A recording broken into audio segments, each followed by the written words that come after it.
Hey, Chris Voshall here from Mizuno. I am holding our ST Max driver. This is the most forgiving golf club in our lineup, and I want to talk to you about forgiveness and talk to you about keywords and buzzwords and MOI stuff that you're hearing a ton about right now. So, 2024, I think the phrase or the little thing for 2024 is 10K. You're hearing it all over the place. What is 10K? 10K is a combined total of the toe heel and the up-down moment of inertia in a driver.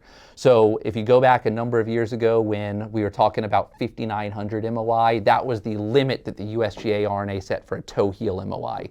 So if you think about it, if you're at 5,900, you can be at 4,100 up-down, will get you to 10K.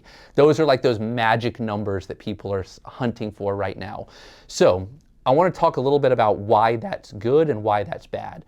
Obviously, MOI is good. MOI is your friend. A large MOI helps that club be more stable at impact. You've seen videos and commercials and stuff of a toe impact of a large MOI head versus a high MOI head. Sorry, high versus low MOI head. One will twist a lot more than the other. So let's not get things wrong. MOI is your friend. But what I want to say is, when you chase certain numbers, there are things you have to do and sacrifices that are made to get to numbers such as 5,900 and 4,100, like a 10K type number. So ST Max, this is not 10K. It's not 10K on purpose. We did not want it to be 10K because of what we would have had to do and sacrifice to get it to 10K. This lives in that 92 to 9,500 combined MOI. So still ultra high. When you compare it to our STZ before, that was at like 8,000. So significantly more forgiving than it's ever been. But to get to 10K, what you have to do is you have to pull so much weight back, and you have to have the geometry of the head be so large that there's going to be a spin component and also a CG distance component that are really tough to cancel out. What I mean by that is, on a driver, the face is the heaviest part by far. You think about irons, the hossel's really heavy, so you want toe heel weighting. On a driver, you want back weighting because the face is the thickest part. So to get to 10K, you got to put a ton of weight back here. When you put a ton of weight back here, what does that do? It pulls the center of gravity back. That raises the sweet spot. That's automatically going to make that club spin more.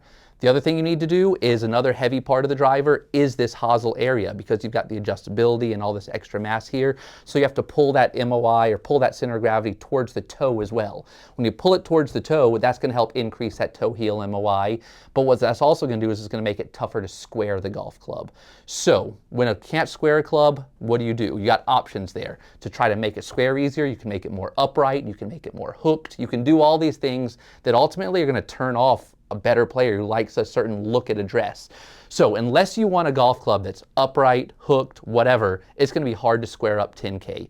All that to say, at 9,500 combined MOI, with this head shape, it still looks the part of a better player's driver. The spin is somewhat canceled out, so we don't have ultra high spin because we focus some mass forward with our Core-Tec chamber. That stainless steel weight there took us away from 10K, but we did that on purpose because it makes it more controllable, much more easier to fit, and it's going to appeal to a lot more players. So MOI is your friend, don't get me wrong, but make sure you're using your MOI properly and making sure you're looking at the performance of the golf club overall as opposed to just a forgiveness number.